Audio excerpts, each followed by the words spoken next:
Assalamualaikum warahmatullahi wabarakatuh. Halo semuanya, selamat datang di layanan bimbingan konseling online SMA Negeri 1 Pleret. Siang-siang kayak gini nih, enak ya buat rebahan, ngegame, ngemil, nonton drama, chattingan sama temen, atau kegiatan lainnya yang menyenangkan.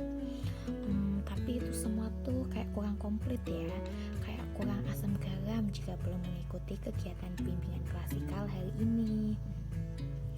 Jadi sebelum kita memulai kegiatan hari ini, yaitu kegiatan bimbingan klasikal, Mbak harap kalian semua sudah dalam keadaan yang siap ya, karena kita akan belajar bersama. Jadi mari kita semua aktif berpendapat ya. Nah, materi bimbingan hari ini yakni langkah mengatasi kesulitan belajar. Oleh karena itu, mari kita simak bersama-sama. Setiap orang pasti pernah mengalami kesulitan dalam hidupnya, tidak terkecuali kesulitan dalam belajar. Nah, kesulitan belajar itu apa sih? Kesulitan belajar sebagai suatu kondisi dalam proses belajar yang ditandai oleh adanya hambatan tertentu untuk mencapai hasil belajar. Kesulitannya itu bisa kayak kita merasa hasil belajar kita tidak sesuai dengan harapan, atau kita merasa kesulitan dalam memahami pelajaran tertentu atau materi tertentu. Nah, jadi dapat dikatakan bahwa kesulitan belajar adalah ketidakmampuan seseorang dalam menerima, mengolah, dan menggunakan informasi, terutama dalam situasi belajar. Kesulitan tersebut mungkin disadari atau tidak disadari oleh seseorang tersebut, karena banyak faktor yang bisa menyebabkan kesulitan tersebut. Lalu gejala apa aja sih yang menunjukkan kalau kita itu mengalami kesulitan belajar? Nah, untuk mengetahuinya, kalian bisa menyimak pertanyaan berikut ini. Kalian hanya perlu menjawab ya atau tidak dari setiap pertanyaan yang Mbak sebutkan ya. Silakan disimak baik-baik. Pertanyaan pertama, apakah hasil belajar yang kamu capai di bawah rata-rata? Silakan dijawab ya atau tidak.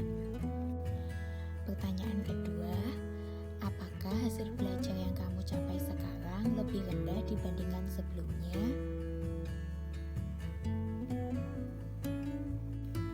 Pertanyaan ketiga, apakah hasil belajar yang kamu capai tidak sebanding dengan usaha yang telah kamu lakukan?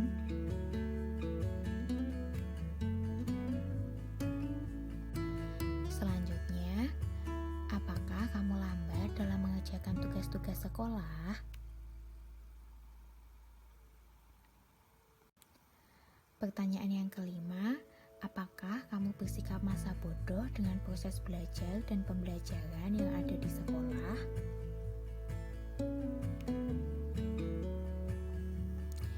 Pertanyaan yang terakhir, apakah kamu menjadi sering mengalami perubahan emosi tanpa sebab?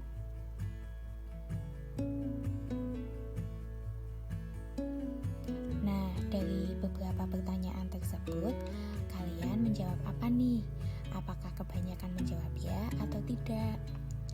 Jika hasil jawaban kalian kebanyakan ya, artinya kalian mengalami gejala kesulitan belajar. Nah, karena kalian mengalami gejala kesulitan belajar, mari kita simak materi selanjutnya. Nah, jika kamu merasa mengalami kesulitan belajar, kamu juga perlu mengetahui faktor-faktor apa saja sih yang menyebabkan kamu mengalami kesulitan belajar. Secara umum, ada 3 faktor yang menyebabkan kesulitan belajar.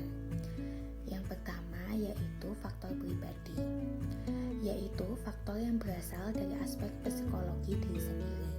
Misalnya seperti perasaan rendah diri, sulit berkonsentrasi, atau rasa pesimis. Yang kedua yaitu faktor fisik, merupakan gangguan pada fisik kita seperti penyakit mata, cacat tubuh, atau gangguan fisik lainnya yang berdampak langsung pada konsentrasi belajar kita. Yang ketiga yaitu faktor sosial, yang meliputi kondisi keluarga, misalnya keluarga kurang harmonis, terus sekolah yang kurang nyaman, atau lingkungan masyarakat yang tidak mendukung.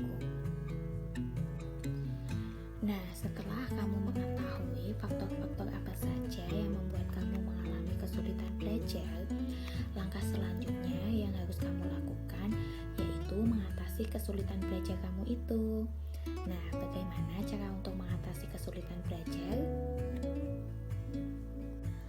Langkah yang pertama yaitu menetapkan atau memetakan lokasi kesulitan belajarmu. Misalnya, kamu bisa membuat rata-rata nilai yang kamu peroleh pada setiap mata pelajaran. Kemudian, kamu membuat grafik yang menggambarkan pelajaran mana atau materi mana yang sulit untuk kamu kuasai. Kemudian, kamu bisa menganalisisnya dan merencanakan solusi yang tepat untuk dirimu sendiri. Langkah yang kedua yaitu mencari latar belakang penyebab kesulitan belajarmu bersama guru pembimbing. Selain dari kamu menganalisis dirimu sendiri, terkadang kamu juga memerlukan pendapat atau pandangan dari orang lain untuk membantu kamu menemukan penyebab kesulitan belajar kamu. Nah, salah satunya adalah guru pembimbing. Guru pembimbing diantaranya yaitu guru wali kelas, guru mata pelajaran, atau guru BK. Nah, di sini misalnya kamu menganalisis dokumen diri kamu seperti prestasi belajar, riwayat pendidikan, minat bakat, kecerdasan, lingkungan sosialmu. Nah, kamu bisa berdiskusi dengan guru pembimbing kamu. Nah, dari diskusi itu diharapkan kamu bisa memahami mengapa kamu mengalami kesulitan belajar. Langkah yang ketiga yaitu tidak segan untuk bertanya hal yang kurang kamu mengerti. Jadi, kamu harus berani untuk menghubungi atau menemui guru mata pelajaran yang kurang kamu kuasai. Kemudian, kamu berbicara secara jujur dan terbuka tentang kesulitan belajarmu. Nah, dari situ kamu bisa mendapatkan kesepakatan tentang apa yang harus kamu lakukan selanjutnya. Yang keempat yaitu optimis bahwa belajar merupakan suatu kewajiban, suatu kebutuhan pribadi dan bukanlah beban kehidupan. Karena jika kita membuat mindset pada pikiran kita jika belajar adalah beban, kita akan merasa tertekan dalam belajar.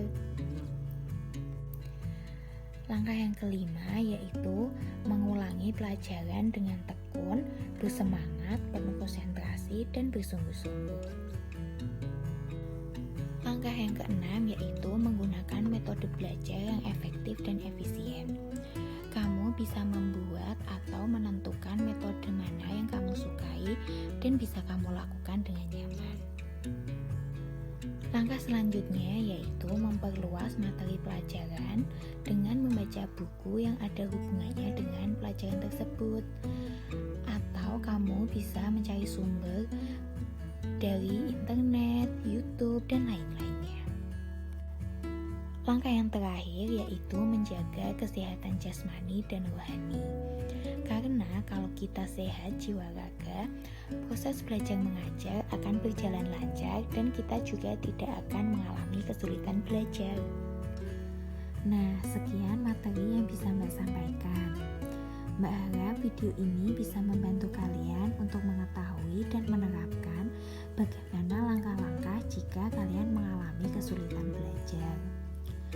Setelah menonton video ini, kalian semua bisa kembali pada grup WA dan menuliskan komentar atau pertanyaan terkait materi yang telah Mbak sampaikan. Terima kasih sudah menyimak dari awal sampai akhir. Mbak minta maaf jika selama menyampaikan materi ada kesalahan baik disengaja maupun tidak disengaja. Sampai berjumpa pada pertemuan selanjutnya. Wassalamualaikum warahmatullahi wabarakatuh.